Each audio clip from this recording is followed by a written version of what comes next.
Hello, and welcome back to the Avoiding Average podcast. My name is Susan Gates, and I'm your host. And today I am super excited because I have a guest here. She is a karmic astrologer, an energy healer, and oh gosh, I completely lost my train of thought, a teacher. But Vika Bradford is here with us today, and I'm super excited to have her. So, Vika, thank you for being here. Thank you for having me. I'm excited to see where this conversation is going to go. Yeah, me too. Vika, I've had a reading with you before, and I absolutely loved like what you brought to the table. I think the first time I heard about you was some of your Instagram posts about karmic astrology, and the first time I saw it, I was like, "Ooh, what is this? I've never heard of this before." So, could you, I guess, give a little bit more background about you and what karmic astrology is? Yeah. Yeah. So, okay, me. So it's like, where do we Loaded start? Like, question, I know. which area or like version of my life do I begin in? I guess, well, like, if we go back to the beginning, uh, things for me when I was very young were quite tumultuous mentally pretty early. So, quite early in my life, I would say, like, I think it started when I was 11. I started experiencing severe depression. By the time I was 16, I was suicidal. There was so much going on that now, as an adult, I'm starting to understand the why. But in the experience, it was just very much worlds falling apart, not wanting to be here, just everything feeling like too much, emotions too high, the intensity of life just being like so big. And that really kind of steered my path in my teens towards me drinking excessively from very young ages, to I would say I was literally like a borderline alcoholic, functioning alcoholic in high school. And right, it was like me just trying to get out of all of this chaos, all of the pain. It was my only way of being okay with being here on earth. And through that, I think the universe just kept guiding me and kept guiding me to new experiences that would lead me ultimately to this path very early in life. So by the time I was 2021, there was these portals I was in that expanded my heart and mind. And it was actually around the time Neptune moves into Pisces, literally Mm, like as it did its dance between going in, retrograding out, going back in, that I actually did MDMA for the first time. okay. And that was like the moment where my heart was like whoosh open. And I remember being like, oh, I've felt this before, not on drugs. Like I've felt this opening, this goodness, this joyousness, this like deliciousness of life when I'm here present in reality. And so I had a moment where I was like, okay, there's something here. And I just started to follow it. And that was when I would say like the start of my spiritual awakening began, after quite a dark night of the soul, though there were many after that too. But I started reading books on spirituality. I started reading books on quote unquote new age, though I will say it's old age, ancient information. And I just started to realize like there's something here, and I'm not crazy, but I just don't understand what's going on inside of myself. So years of, yoga teacher training, Reiki masters, crystal healer training certificates, this, that, I was doing everything. I call it the gathering phase, where I was just grabbing all the things. I'm like, which tool is going to be the thing? And then astrology came in. And when astrology came in, it was like, whoa, there it is. Like, there's the thing that's going to stay in this life with you for the test of time. I know astrology was always kind of there. My mom bought me books when I was a kid, and it was always in the ether. But when it really dropped in, it was like, this is what you're supposed to do. Like, this is how you're supposed to live your life, teaching and digging through this. And as I was starting to study astrology, I was like, there's something else here around past lives. And I was like, is there an intersection between the two? And when I started looking into it, I'm big Virgo energy here. So I'm like researching, right? I'm deep in research mode. And I was like, I couldn't find much online. I guess I don't know if I didn't know what to look for. Also, it's blown up so much in the last few years, where when I was starting to look at the intersection between past lives and astrology, I couldn't find what I was looking for. I could find like tidbits. And then I found my favorite teacher, Judy Hall. And all the dots started to click all kind of at the same time, where I was getting these downloads and then I'd read her books and they would confirm the downloads. And I was like, okay. So that's kind of how I got here, was this tumultuous experience of needing to understand myself and why I'm here and why it had to be so intense and difficult. And I feel like Mhm. most of my people that come into my world are experiencing those, or have experienced these deep soul disruptions. And we're kind of like raising our consciousness in a new way. And yet we feel so stuck, and we need like the tools to understand why. So that's kind of my journey into it. Mhm. And then the karmic astrology point was, yeah, for me, the big question of, is there like a connection between all of it? And there is. And when we're looking at karmic astrology, we're looking at like the soul's blueprint as to all the stuff we've come in with, good, bad, in between. I'm in my sessions, I don't really use like good and bad. I use like, this is all evolving us, and some of it's extremely hard and some of it's not. Some of it's karmic mastery points, right? And some of it is the difficult challenges that are going to catalyze us. And all of this seems to be, now I can't confirm or deny this till I pass into the ether, but it seems to be these lives that we live, whether they're previous or in tandem. I don't know, the quantum, it could all be happening simultaneously. But there is these soul lessons and archetypal experiences that we sign up for. And those are meant to catalyze our experience here on earth in order for us to do what our souls wanted to when we incarnated. And so when we look at karmic astrology, we're studying that. Like, why did I come here? Why was it so important I incarnated with this really heavy stuff here? Or, for instance, like, why did I incarnate with relationship issues chronically? And I'm always struggling with relationships, right? Or for some people, it's money. Some people, it's health. And it's like this human question of why, right? Like, why did I call this in? Why is it like this? Why is earth like this? Why is the collective like this? And when we use karmic astrology, we're looking as to like, that's why. There it is. Does that make sense?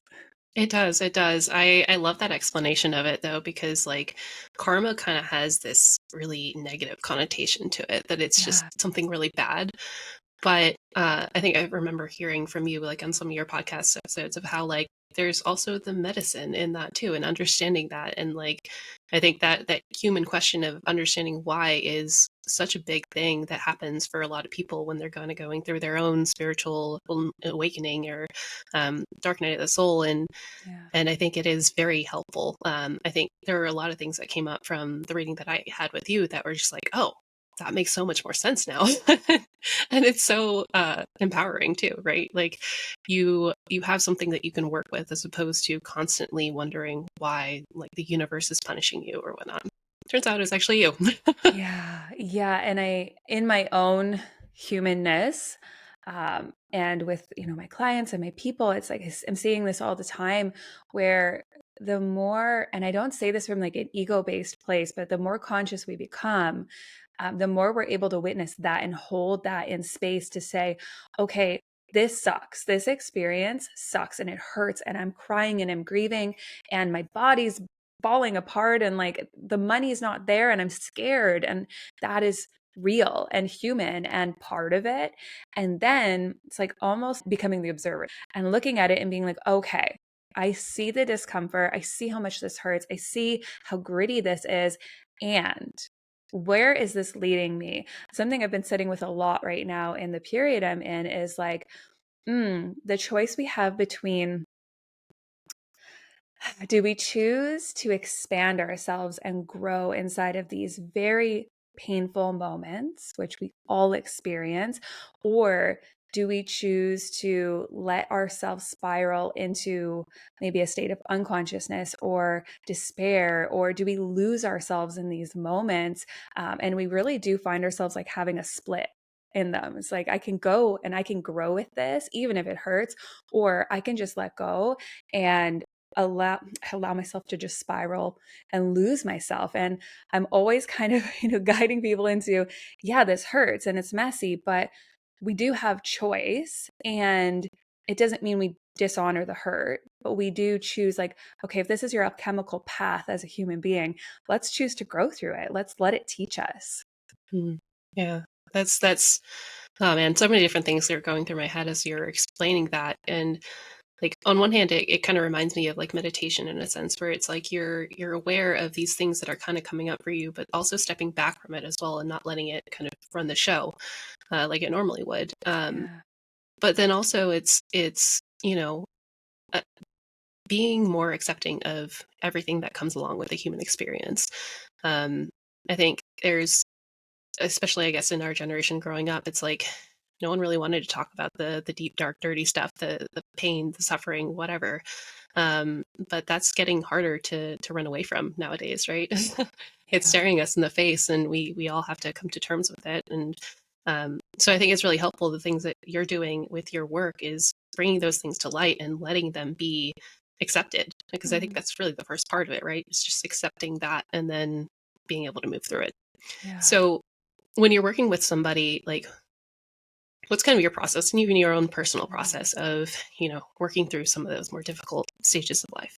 Yeah. I like what you said there about, like, the first step is just witnessing, acknowledging, seeing. And I say that a lot. It's like we get so caught up in, like, I want to make it better now. And I get in this all the time. I'm a fixer. Me too. I'm a Me too. perfectionist. Yeah. It's like I want to fix it now. I want to feel better now.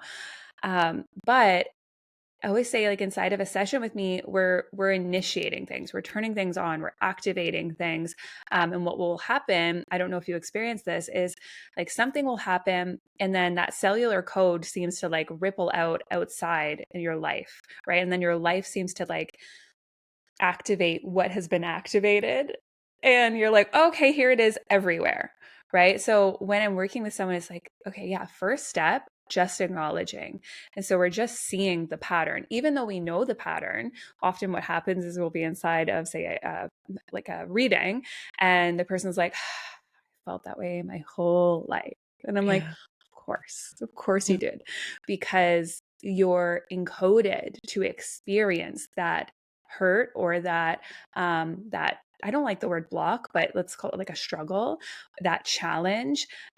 It's encoded.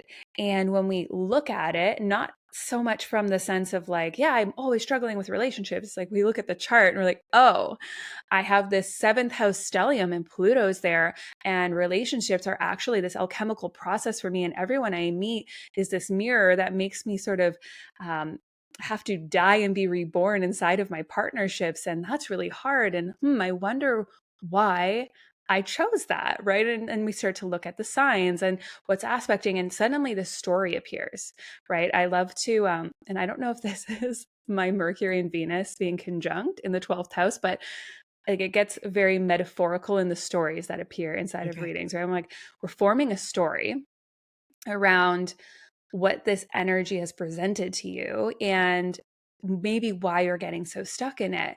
And so when we start to see the story and we can paint this picture, the person can receive, I don't know what it is, but there's like an activation point that happens Yeah. where we start to see ourselves more clearly, right? It's not just that you are here to experience relationship problems in life. And when we look at it that way, we can feel very much like a victim. Oh, I'm here to always suffer in relationships, and like, God, it sucks. And why me? And I'm always attracting the same person. But when we look at it this way, it's like, oh, that's my soul blueprint. And I chose it. That's the worst part, is being like, okay, higher It's my self. fault. I chose this experience. And so if I chose it, what am I not learning? Right? Like that's something with me and money all the time. In whole signs, I have Pluto in the second house. And I didn't see that for a long time because I was really focused on it being in my first house. And when I looked at it in my second house, in this, the chart reading house system I use particularly, I was like, oh, money, like you are just this thing that I am here to learn through. But that placement can make me feel extremely powerless when it comes to money, especially when it comes to institutions, because it's in Scorpio.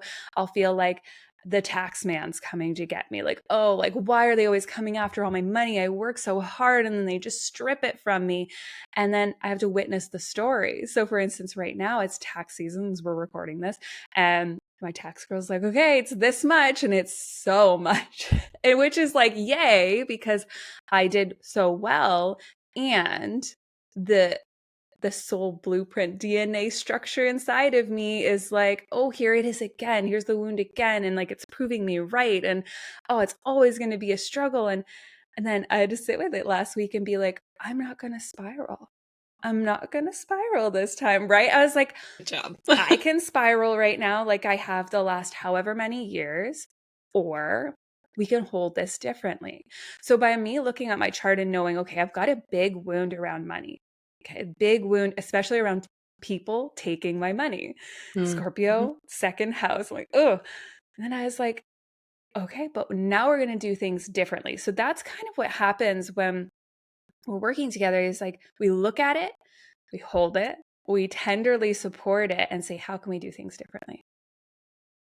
I love that. I love that there's so much healing in that of just being able to one accept it, take a step back from it, and then do something differently with it, because obviously the way that you've been doing it before hasn't worked out for you, right? Mm-mm. Um, and Pluto is one of those really interesting planets to me, even though I don't know, I get really mad sometimes that it got deregulated from a real planet status. But Valid. but it's so fascinating to see, I guess, the power of that little planet, that it can really shift your life in a lot of ways if you're willing to work with it. And I think that's one of the big things. So I'm a Capricorn rising, and so went through that whole Pluto going through Capricorn in my first Yeah. house business, and that was a lot. But Yeah. I think it's just, when I look back on it, it's like a lot of the things that went a little bit easier was when I just went with it as opposed to fighting it. Yeah. Uh, Yeah. It's huge with Pluto. And I've always, since the start of me working in this realm and working particularly with Pluto, I've always described it as like, okay, so you're going down the river and you're going down either way. It's stripping you. It's like a mad river going, going, going. Now you could either like fight with all your might to get back up that river, and you're just going to keep swimming and swimming, and your arms are going to be so tired, your body's going to just be so tired, you're going to be so dysregulated. Or like maybe you just turn on your back and just float, like just let yourself go down. There's going to be rocks and things like that. Maybe you hit them, maybe you don't, but this is a metaphor. So like it's obviously not you smashing into a rock, but there's going to be things you're going to hit in the river and they're going to stop you and you're going to have to recalculate. You're going to have to heal. But if you just let yourself flip on your back and go down the river, you're going to have a better time than if you keep clawing your way back up that river and exhausting yourself. mm, yeah, that's such a great analogy, because it's like at its root, it's like transformation is the whole, I guess, goal of Pluto in a sense, Yeah. right?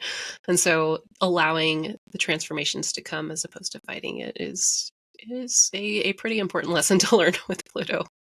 Yeah. Um, so you had mentioned something that I think is an interesting topic of debate, I guess, in the astrology world, is the house systems. So I know that there are a lot of people who are very pro Placidus and or pro whole sign, and um, I don't know.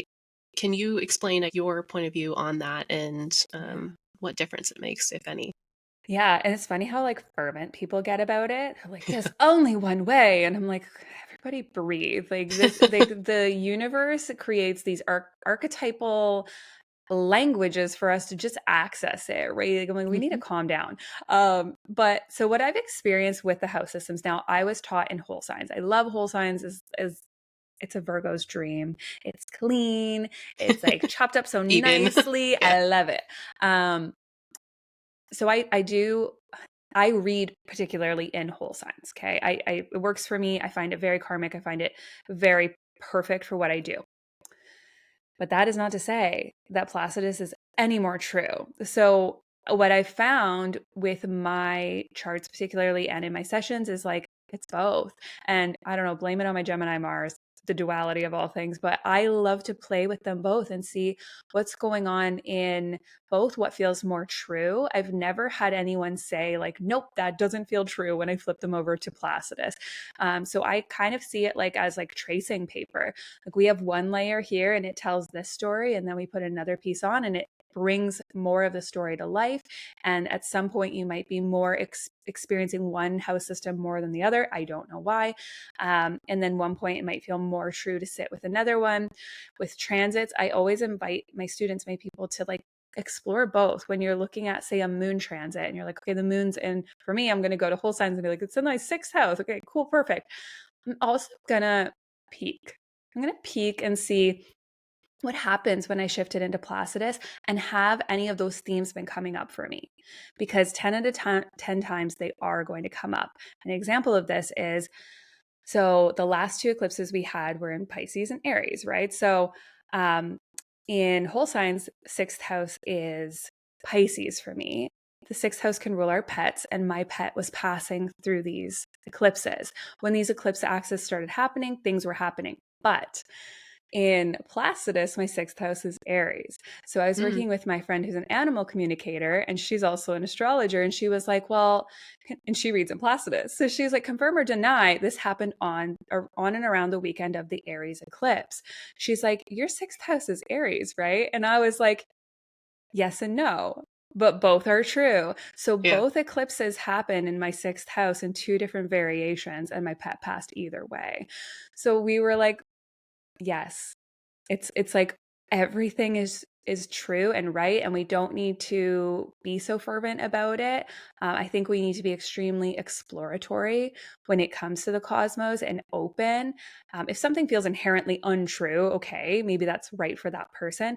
But I think if we can just keep an open mind, we're actually going to find more information. I agree with that, and I'm a Gemini too, so I So get you that. got it. Duality, like it's all the Yeah, things. yeah. You see both sides of the story, which is a blessing and a curse sometimes. 100%. But yeah, I agree with that. I think that there's more depth that you can get from looking at both things. And I kind of resisted whole sign, honestly, because when I first started learning, just because Placidus was what I had initially been introduced to, and was like, okay, it makes sense. It goes along with the angles and whatnot. Um, but then, I started looking at whole sign as well. And I've had a few readings with people who did whole sign. And I was like, okay, that's also true. That's also true. I'm like, Mm-hmm. okay. I guess there's probably something there. And so I like to look at like transits from a whole sign perspective too now, just because it's I don't know. I mean, I personally like to think of that because then it means Pluto's out of my first house, but Completely understood. I love that one. I'm like, it's more convenient if I look at it this way. I know it's not entirely true, but it's fine. No, I get it. Even right now, as like Neptune would be finishing with my sixth house. And, since that happened, I've been working with health stuff for so long. And I'm like, okay, get out, go into my seventh house. I'm ready. And then I'm like, oh, but in Placidus, It's it's still still there. the sixth house. I'm like, oh. And same with Pluto, in Placidus, it would have been in my third house. And then in whole signs, it would have been in my fourth house. So I really resonate with that fourth house Plutonian Capricorn transit. But then when people are like, no, it just moved into your fourth house, I'm like, I don't even want to talk about this. Like, I'm done. I don't want to I have this already did discussion. it. Yeah, that's totally fair. Oh man. So when you've gone like through everything that you've learned in astrology and like deciding that karmic astrology was your path, how did you kind of know that that was what you wanted to do? Because Mm, I feel like I've been in this phase where I've been, collecting different tools, different things that I learned and all that. And I think they all have their place, right? But how did you know for sure that like astrology was where you wanted to go?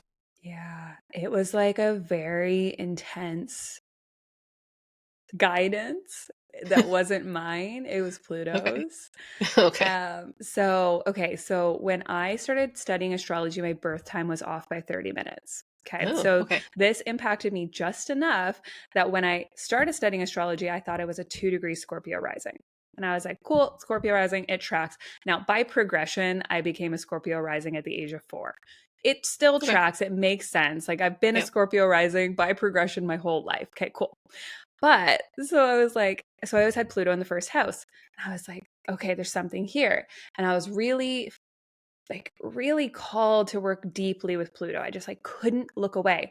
And then what I noticed was every time I would book a reading, someone would either have Pluto in the first house, a big eighth house stellium, or a Hades moon. So Mhm. Pluto aspecting the moon in Same. some way. Yeah. Okay. So I was like, something's happening here. Like it was this undeniable force that Pluto it's like for the 2 year period when I started studying astrology, Pluto wouldn't leave me alone. He's still, man, if you saw my chart, like he's still activating me till I die. Thank you very much. But it was like this force just being like, you have to look at this and it has to be like this. And there was like, the voices in my head just being like, Pluto, Pluto, Pluto, karma, karma. And I was like, okay, okay, I understand. And it just got really intense and to the point where my first astrology teacher she read my chart and she was like, oh, you have the Hades moon. She's like, I highly suggest reading this book by Judy Hall. Okay, perfect. Put it on my list to get. Didn't buy it. Go to a used bookshop. Is it not sitting right there? And No I'm like, way. this is a rare book. How are you here? So it was kind of little things like that being like, you have to do this. And there's no way to look away at all. So it was almost like I didn't have a choice. Yeah. Oh Yeah. my gosh, that's so funny. Yeah. That's so Pluto though, isn't it? Like it's So just Pluto. it will kind of give you nudges and hints until it's like straight in the face. Like this is what 100%. you're gonna do. Right down to like when I got my correct birth time and it shifted me 30 minutes into 26-degree Libra rising. I was like, oh, interesting. This kind of tracks because I do have this Libra-ness to me. But even in Placidus, it only gives me this little tiny chunk of Libra in my first house and it's still all Scorpio with Pluto. And I'm like, okay, like no matter how we divide this, I have Pluto in the first house. Like Scorpio is very important. Like Pluto colors my view of the world. I just got a little taste of Venus in there. So it was just like, you can't not go here. I had to go here. Is very life path forcing me in the right direction situation.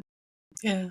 I feel like those are awesome moments too though, because it's a lot of times we kind of, or at least I do, I don't know, second guess ourselves as far as, the the breadcrumbs that we get along our way. And so it's kind of nice sometimes, Yeah, assuming it's not too rough, to 100%. have the really hard hints come to you. Yeah, this Um, was like a very much, it was also a time, interestingly enough, I just learned this. There is a timing technique that I can't remember the name of right now. I had a girl on this Zodiacal podcast. releasing? Yes, thank Yeah. you. And she actually like got it down to that was the point that I had um, this huge moment, a huge faded moment in my The career. loosening of the bonds or It was a something. loosening of Yeah. the bonds. Okay. Yeah, literally that year. Thank you for being on it. I'm like, what was it? Yeah, it was a loosening of the bonds that year. And she was like, what happened in 2019 that like happened around your career? And I'm like, that was astrology. Like it was that moment. And it's interesting with astrology, I've never had a doubt since. Like and Mm, as a person who is always searching Gemini Mars, like I've never had a moment where I'm like, is this it? It's like, this mhm. is it. That's awesome. Oh gosh. I love that. I don't know. I think a lot of people, I guess, when they're on their own path of trying to find who they are in this world, it's really frustrating up until you get to that point It is. because one, the waiting is hard, but two, then there's like all the other stuff, like other people's opinions, the second guessing, the just the different avenues that you can go down, and so once you get that confirmation within yourself, you're like, oh, okay, I know for sure now. Like for me, it was the leaving my corporate job. And so I'm in week 2 now of not being in a corporate job. Oh my God, celebrating you so hard Yeah. right now. Thank you. Thank you. But that was also something before where I was just like, I want to leave. I want to leave. And I kept getting, the guidance that no, now is not the right time. And, Yeah. and I was like, then when's the right time? And every time it was like, you'll know. And I was Mhm. like, okay. Mhm. I hate the wait stage. Like I Mhm. hate it. And it happens obviously now in different ways. But I remember like years ago, so I was going to start my yoga business. I was going to like teach retreats all over the world and like have a yoga business. This was my plan. And inside of that, like things weren't working. Nothing was working. And I was like, why? And the universe would be like, wait, wait. And I'd be like, stop telling me to wait. And it was years of like, am I going to keep living like this? Like at one point I wasn't, because of where we were living, I wasn't working and my husband was working and we were struggling. And I was like, I can't work except I'm trying to do this online thing. And the universe is literally laughing at me being like, wait. And I just remember being like, if it tells me to wait one more damn time, I'm going to lose it. But it was right. Like it just was like, just take a minute. I really learned some deep lessons around those wait Mm. moments. Yeah. Yeah. The waiting is so hard. It's so hard. Yeah. Still hard for me right now too. And Yeah. I Yeah. will fully admit that. But 100%. um so prior to going into like the spiritual world, right, of yoga, meditation, the Reiki, and then astrology, like what were you doing beforehand? Because most people don't usually just start their life out going into that. Yeah. So, okay, if we like backtrack to school times, my desire and dream was actually to be an archaeologist coming out of Hmm. school, which is funny now because I'm like, oh, I'm just doing soul archaeology. Like, I'm just digging into the Ah, past, I love that. right? Yeah. I'm like, I'm in the past and I have my hold on. North Node is conjunct my IC. So it's like literally about the past, but in Aquarius. So it's like, it's so interesting. So it's interesting that this little version of me in high school was like, I'm going to be an archaeologist. Like, I want to be Indiana Jones, I want to be Laura Croft. So I went to school for archaeology. I hated university. I felt so alone. I felt so left behind by the system. And I was just like, this is horrible. My archaeology professor was horrible. Like, it was just terrible. So I moved into anthropology. And then I was just like, this is just killing me. So crazy pivot, very Libra rising pivot as I went to school to become an interior designer. Um, Okay. right. And so, Venus, that makes sense. Yeah. yep. And I love decor. I love aesthetics. I love all of that. I hated it. I hated it. Like the idea of me presenting ideas and like clients being like, I don't like that. And me just being like, listen, like I'm a manifestor. Like, we're just going to do what I want to do. So going into school, I finished it, but I was like, this isn't it. Like I feel hollow. I don't feel great. I worked at a wallpaper company for a little while and I was like, I'll just design wallpaper. That didn't feel fulfilling. So all through that, I was bartending and serving. And once it came down to it, I was like, I hate everything. I make a ton of money bartending and serving. I'm just going to stay doing that. So while I was going through all these experiences of like getting to the spiritual world, I had kind of let go of all those, I feel like programmed dreams. Now, an archaeologist, I would still be an archaeologist, but in a different way if I could. But the programmed dreams, right, of like going to school, getting the job, doing the thing, I let it all go and I just was a bartender and a server. And I was like, okay, this is what we're doing while we figure it out. And I destroyed my adrenals. Yeah, adrenals. I destroyed my body, like bartending and serving. I was wiped. I got to the point where it was so bad that that's actually what led me to yoga. Was my body was so depleted. I was having panic attacks. I became agoraphobic. Like it was, my body was so broken at that point that I was like, what do I do? So I went to yoga. And it was like, that's what I was doing, was just slinging beer and basically killing myself with how much I was working and the stress of it all. Jeez. Yeah. Yeah. That that's so interesting that you went from like university system, the going down the standard successful path or whatever you want to call it, getting a degree and doing a normal job, and then going into bartending. I think a lot of people go into uh, the fancy careers or things like that because of the title or the perception or things like that. What was that like for you, going from studying archaeology to being a Yeah. bartender and server full time? Yeah, it was definitely hard because my family is definitely like on the one side, I had immigrant family that was very much you. Like I was the first one to go to university, only one at this point to ever go to university. It was a big deal, right? To get scholarships to go to this big prestigious university, and like it was a huge thing. And then for me to hate it was very much like disappointing. And then on my dad's side, it was very much that everyone goes to university. It's a big thing. There is a lot of Saturnian energy on my dad's side of high Mm. expectations. I'm only good enough if I'm smart enough or if I'm doing the right path. So going through that experience of not wanting to be in university was very difficult. And I'm like this big Aquarian signature in me that never felt like I belonged in anything, not my family, not my home, not my friends, anything. So I'm always like trying to break out and then just being boxed in, and these deep expectations. I felt very crushed, pressurized. I think a lot of my depression was like fostered from those places of these high expectations. Um, and for a long time, I wasn't a good student either. There was a point in high school where I like hit grade 11. I was like, oh, I'm actually smart. Like, wait a minute. So there became even more expectations when everyone realized I was smart. And then I got scholarships and A's, and people were like, oh, now she has to do all of this. So when I left university, it was still okay because I went to college, because I still had a plan, right?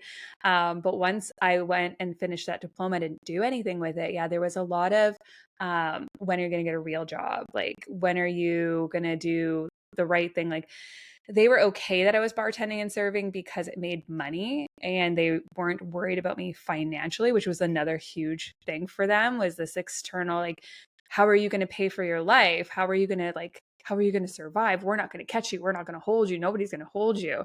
And so there was like very much like weird patterns were formed. I guess pretty normal patterns were formed around like money and expectation and approval and high achievement. So if I wasn't earning myself an income, no one was going to save me. No one was going to catch me. It was a big thing I learned. I had to do it all by myself, which is a lifelong experience. And then the second one's like, if I am not the smartest person in the room, or I'm not deemed normal by society, like, it almost felt like love was conditional. It wasn't, especially not from my mom, but there was this sensation where like that was always put on me in the conversations at family dinners and like Easter and all those things, was this so when are you going to get a real job? Like, when are you going to do something actually normal and stop getting into these weird spiritual practices you're starting to do? And like, it's a weird sensation where they knew I was an adult beyond anyone else in my family. I didn't need any of them. And yet it's like, when are you going to grow up and get out of that idea that you are supposed to do X, Y, and Z? Does that make sense?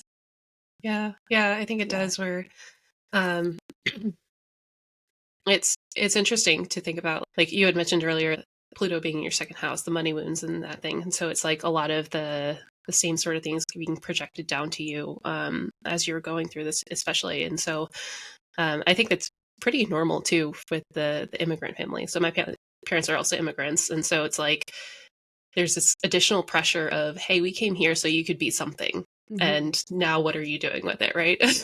Literally, yeah. It's like, so my mom was born here, but my grandparents were born in like Germany and Croatia during the war. And it was very much like they didn't have anything, right? And I'm sure your parents went through similar experiences of like not having anything, and the intensity of knowing life without food and knowing life without like whatever this feeling is of like your stuff being taken from you and your safety being Yeah. taken from you, and the projections that get put onto you. Like, you, if you don't do what they think is correct because society told them it was correct, then you're going to be in the same situation. Like, you're going to be in poverty, you're not going to have food. And I just remember always just being like, just let me figure this out. Like, I've never gone without, I've never been homeless, I've never had any of those experiences. Like, just let me figure this out on my own. But I definitely experienced, and my grandparents are passed now, but like I couldn't have conversations with them about what I do. I can't, my dad doesn't even really know what I do. Like, he doesn't want to know what I do. They find it strange. They find it weird. I've had my stepmom call me a witch, like, and which I literally was like, and what's wrong with that? But she was like, like she said it in a very religious and Derogatory way. doctor. Yeah. Exactly. And so it was always like these conversations where we'd avoid actually talking about what I do because they didn't want to hear it because they were so uncomfortable with the truth. It was kind of a fascinating experience. It still occurs with my dad. So how do you navigate that nowadays? Do you, I mean, just don't talk about Yeah. it or let it be? Yeah, it's mostly, yeah. Like, I thank God that I can talk to my mom about everything, and she's my biggest cheerleader. And she's like, my daughter's this thing, and she's an astrologer, and I love it. But with my dad, yeah, it's like it doesn't come up. It's interesting when I'll have like a big launch or something go really well in my business, my husband will be like, so tell your dad. And I'm like, I don't know. Like, I don't know if he doesn't really care.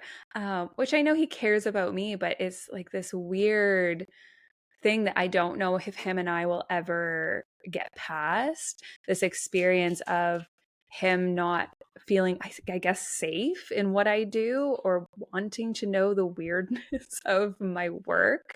Um, it's really interesting now. Like, my son is in either the 12th house or the 11th house. So I have, the detached father, the at an arm's length father, the father who is gone, yet he's amazing. So I think right now it's just navigating, like, the fact that he doesn't want to hold it. And I've Yeah. just had to come to terms with, there are people in our families, unfortunately, that aren't going to be able to meet us where we go. And what boundaries do we form in order to allow them into our lives? So for him, and with my grandparents as well, and Oma and Opa, it was very much, we just won't talk about it. Because if we talk about it, they're going to get uncomfortable, or they're going to say things that are going to hurt, or they're just not going to know what to do with it. So I'm like, we just won't talk about it. They're like, how are you doing for money? And I'm like, I'm fine. And that's it at this point. That's all they need to know. Yeah, it's so interesting too, because my dad will ask my husband actively about his work. He'll be like, how's work? But never around me, never. Interesting, interesting. Yeah, it's been interesting too for me, like navigating that with my dad. My mom's a little bit more open to it, I think, than my dad is. But when I told him that, I told him before that I was planning on leaving my job, and then I don't think it really registered to him. But then, like last week, he was like, "How's work?" And I was like, "Oh, I'm not working anymore.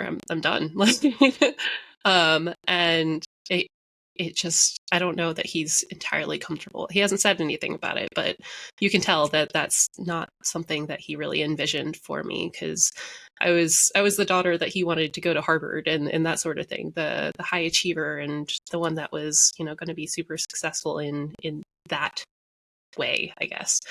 And so yeah, it's definitely a challenge navigating that with family, even friends that may not understand what you do. Yeah. But how do you, I guess,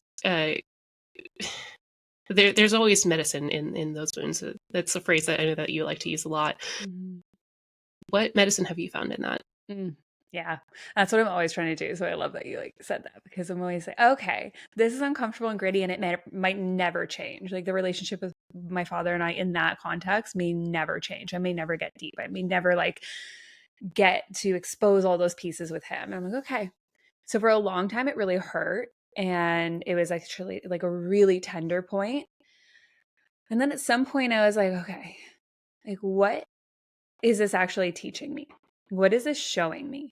And so I think what I love about astrology is, like, I can go into these placements that really represent the father, and I can start to see our story. Like, that's what I'd say, is I can start to see our story. Like, having a fourth house Saturn in Capricorn is very much the traditional values being hoisted onto me in the home. And then what's on the other side of that is my 10th house Chiron in Cancer, and the wounds of the family. And how much those wounds of the family, um, in regards to my success, are like this pressure point, and they're in opposition too. So I'm like, okay, there is this work that I'm doing, and what I see in it is, like, it's not his responsibility. If he wants to meet me, beautiful, wonderful, that'd be amazing. But it's actually just like him being a mirror for my evolution. So when I look at it and I see, like, okay, he's put onto me through my own decision to incarnate with this father. He's put onto me this karma around, releasing the very Capricornian wounds of having Saturn in the fourth house. Then what can I become as I release it? Now Uranus is also there for me too, right? Uranus is also in that house. Neptune's also in that house. So there is this story where, like, I need to break free. And I also have, this big Aquarian signature that I flushed out. And, like, there's all these placements. So when I look at it, I'm like, I see the story is a bit of breaking free, but it's actually me finding deep approval of me without Mm. any external need from him. And so how can I love him, honor him, and be okay with the fact that he didn't incarnate to love me in the way I want him to, right? The way I expect him to. And can I honor his experience of being that mirror for me and then look at it and say, well, okay, he's teaching me like what it feels like to have the role of approval and the desire of approval to be thrusted onto me, and what that's done to my psyche. And like, I call it the father wound. I call it, the wound of visibility. And okay, if I have this wound of visibility, what's the medicine? It's actually to become visible. And then how do I become visible? It's not by him seeing me, right? As much as I want him to see me, it's not him seeing me. That will never make me happy. The Mm. actual medicine is me seeing me. Mm. Oh man. Yeah. Yeah. That's, oh gosh, self-love. Like that's what it comes down to, right? And I think that is such a, it can be a challenge to get to that point. Um, Especially like with that deep father wound of feeling like you need somebody else to validate that you're important by your achievements or whatnot. And so, oh man, yeah, it's that journey to self-love. And it's so hard, like when we look generationally to, what our grandparents passed to our parents, which passed to us. And then, our grandparents and our parents have these ingrained beliefs about how things should be. And they believe that because that's their safety, right? That's how they've operated to exist and survive inside of society. And then we look at Pluto and the generations, it's like you can see how different we all are. And like, even if you look at the aspects between certain Plutos and certain generations, you're like, okay, I understand where the issues like occurring, right? Because if this issue is occurring and we have this generation now, like us as millennials and then Gen Z, it's like we're all changing. The world is changing, but that makes the Pluto and Virgo generation extremely uncomfortable. It makes the Pluto and Leo generation lose their minds because they're fixed. They want it one way, right? And so we just kind of see this whole experience. And like, I like to look at it as, and I didn't always look at it this way, but I like to look at it as like they are having a hard time watching how we are changing because it doesn't confirm the bias that they believe and have Mm. always known. Mhm. Right. And so you look at, the older generation, the quote unquote boomers, and they're like, well, you should do this. This is how you get the money. This is how you get the house. And we're like, but the world doesn't operate that way. And they can't Yeah, hear us yeah, because it literally doesn't compute. yeah. They've never seen it done No, like that, and so no one's ever seen the world done the way we're doing it right now. No one's ever seen online businesses making more money in a year than the man who goes and works as a CEO of a store, and they can't comprehend it, which is totally okay because we're going to hit a point where the Pluto and Aquarius generation or the Pisces generation is going to confuse our brains, and we're going to be like, we don't understand you. they're gonna be communicating telepathically while we're all just Literally. like, "What's happening?" We're going to be like, I don't understand the technology. Like, it's going to be difficult. Oh man, looking forward to that day. I don't know. Right. It'll be weird. Oh man. Well, so you had touched on an interesting point about like the generations, and I know you also focus on ancestral astrology too. So, what is the difference, I guess, between karmic astrology and ancestral astrology? Are they different or are they the same? In What are your thoughts? my view, they're the same. Okay. Now, you could study ancestral astrology and remove karma completely. Hmm, I okay. wouldn't, because I do believe that our souls like come back together. I believe that our souls incarnate back into the same family and now and then. I do believe we do those kinds of things. Again, can't confirm, not on the other side, can't confirm, guys. But you could completely study ancestral astrology without it having any karmic links. So you'd be looking at, the links between families and the generations and how things come together. So often we'll see, a kid will incarnate with, say, their sun or their moon in a certain sign, and the parents will just happen to have a cluster there or some big placement there, or they'll have things in conjunction. So a good example is in my chart, my south node my Leo south node moon, all the things, Jupiter, there, everything's there, is like conjunct a lot of my Opus stuff. So his south node, Leo, is exact my moon. So when I look at that, I'm like, okay, what's the karmic story here? Now, if you strip the karma away, I'd be like, what's the story here between these two souls that are dancing together and they incarnated with this? Like, what is the ancestral drip that's coming down from him into my south node? Okay. When I look at myself, it's my anger, it's my pride. Not a lot of people in my family are angry, but I got his rage, and it's very much a Leo rage. And so when we're looking at that, it's like, okay, what is the cascade of information from soul to soul, from child to grandchild? Like even when I look back on my dad's side, we can look back to information as far back as like the 1400s in Scotland and England, That's right? amazing. It's very cool. I don't have birth times, but I can pull up the chart and get like a feel. And you'll see like themes, like through my dad's side of the family, a lot of the themes occur in Taurus and Scorpio and Leo and Aquarius. And it just happens over and over and over and over as you go through many different charts. And I'm like, okay, there's something here. So yeah, you can study, the ancestral experience of a soul, and you could remove the karma, but you could also bring it in and say, okay, why are we incarnating over and over with this experience? And why is this sign and or even aspects, like you can sometimes see Saturn square Venus over and over and over and over and over again. In my family, it's aspects from Mercury to Uranus over and over and Hmm, over, and different aspects, different interesting. signs, but it's like there's always an aspect between Mercury and Uranus. And it starts to help you understand what your family's karma is actually here to do. Okay, so if you look at that example, there's something around revolutionary thinking that needed to happen. When we actually look at my Oma and Opa, I was asking my great aunt about this when they lived in Nazi Germany. The family would hide Jews in the house. They would have like sneaky little like sessions with a Jewish doctor down the road, and like in hushed tones. She said she was very young. She's like, I would hear them going on and on, like, cursing out the Nazis, but like you couldn't say that, right? So she would hear her father losing his mind about what was happening in Germany, but Yeah. he was like in hushed tones, like getting really angry. And so I was like, okay, there's more of that Aquarian signature, that Mercury Uranus signature. And you see it through my family over and over and over again. Hmm.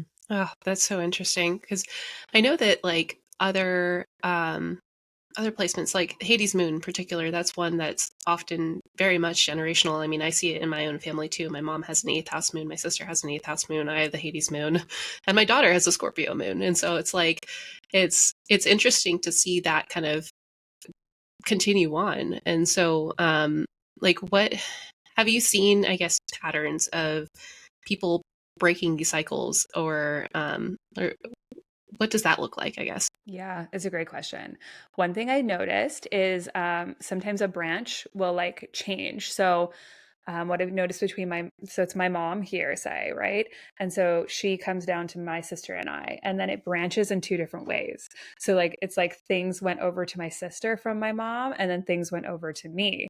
And so there's like, and then it begins its own branch. And then I see from my sister down to her kids how the branch is different from my mom to me's branch, or like my Oma to my mom to me's. It's so interesting to see Mm, how the branch, and then okay. that branch, my sister and I have two different dads too. So you can see how the branches get even more different as my mom, my dad, and myself do this karma over here, and my sister, her dad, and my mom do different karma over here. It's fascinating. Interesting. And then beyond that, you'll see what I find. And again, this is more of a intuitive guidance post rather than a confirmation post, is that the person who comes and is like actively says I'm ready to change this is the curse breaker. Now Mm, sometimes we won't see the ripple, right, because we're like working with the person. So sometimes inside of Judy Hall's books you can like see maybe a person, because sometimes she'll follow a person through their life, or like check back in years later and she'll see how the cycle broke. But what I do find is like you'll be talking to the curse breaker. Like, so when I met with you, like you were likely the person ready to cut this tie. Even though your daughter has her energy, there may be a continuance, there may not. Maybe it's your daughter who happens to be the person who's ready. But there's always this like consciousness to the being, consciousness to the person that usually dabbles in something that is like grow it. Like it's about growth. It's mm, about they come to a place where they're like, we're not doing this anymore. Whether it's Yeah. uncomfortable and gritty and like uncomfortable, like awful, it's like, we're not doing this anymore. So that is what I've noticed about the generational curse breakers is like, they just know who they are. Mm. A lot Oh of them gosh. don't want to have kids. And the ones who do have kids are like consciously like, we're doing this differently. Yeah, you bring up such a great point with that because that was honestly something that I struggled with for a long time before I had kids was like, I don't want to bring kids into the world because I don't want to screw them up. Like I know what can happen with that. And I think this was even before like I went down this whole path of understanding myself and like really knowing like some of the stuff that I carried. Um, but it's true though. Like we see what's happening in the world and why people are the way that they are, and it's a lot of pressure. It's really scary. It's so intense and sometimes heartbreaking. And it's hard to be an astrologer and like watch a family and know what's going on, like just externally being like, yep, okay, got it. Like this is out of balance. This is out of balance. And I have the same experiences where I'm like, I was talking to my husband about this the other day. We've flip flopped in the last couple of years about like, will we, won't we? We've landed on we won't. We're both pretty solid on it now. Who knows? But we've landed on we won't. And we were walking the other day, and I was like, the one of the biggest reasons I'm deciding not to is because of my anger, and I don't want to give that to a child. And I'm not in a place where I feel whole around it. Like I'm not in a place where I feel like I've worked through the intensity of my rage, which is very much a Hades moon thing, like to experience deep rage, right? Like, yeah, and you're like, I don't even know where this is coming from, and I'm in a rage blackout and I can't stop it. And so I've just made this active choice where I'm like, I don't know if I in this life will conquer this rage. And if I do, great, but I might be 70 by the time I do because I'm not finished with it. And I think that's me just consciously saying, like, I don't want to give this to anyone. I don't want this inflammation to bleed to the next person I bring in.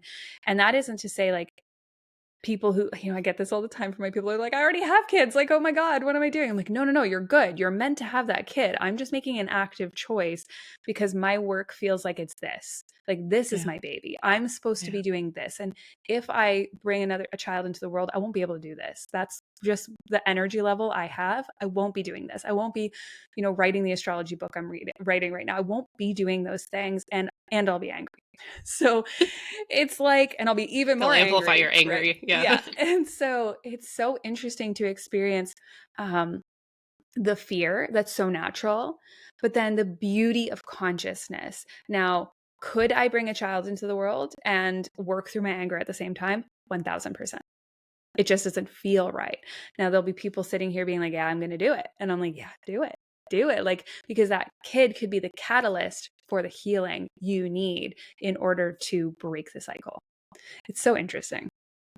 It absolutely is. I think it's been like such a fascinating journey looking at like my chart, my husband's chart, my kids' charts, and how there are a lot of similarities and things that kind of tie in. And so um, it's definitely been a learning experience, a growth experience for sure. Is understanding, what it is that I'm going through, like the Scorpio moon. It's not always easy to identify when something's going on. Mm-mm. It's so intense. It's so Hmm.